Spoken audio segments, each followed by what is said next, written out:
I found this growing on a small young oak tree in my front yard. What is it? And this is Catherine. Yeah, we know what that is.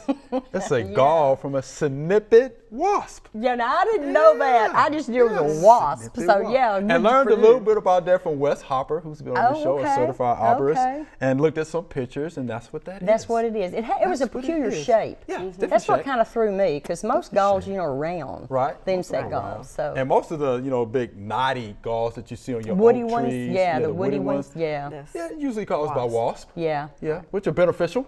Yeah. Wasps are beneficial, and of course, once they, cut a slit and lay an egg, and of course, the reaction, the chemical reaction, from that plant is to form that gall. To isolate it. Yes. Like disease in our body, things get encapsulated. Isn't that cool though? Yeah, it is. Yeah.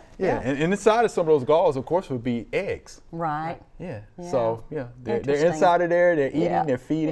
Yeah. And then you get something like that. I know. It looks like something from outer space. Yeah, it does. Yeah. Alien bodies on our plants. I can see how you can look at that and be like, what is that? Yeah, man, that looks really bad. It's got a tumor. Yeah, something tough.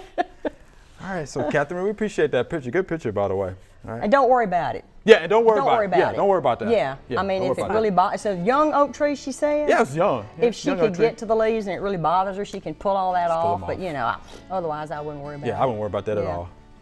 Thanks for watching. If you liked it, subscribe. We have hundreds of family plot videos for you to view.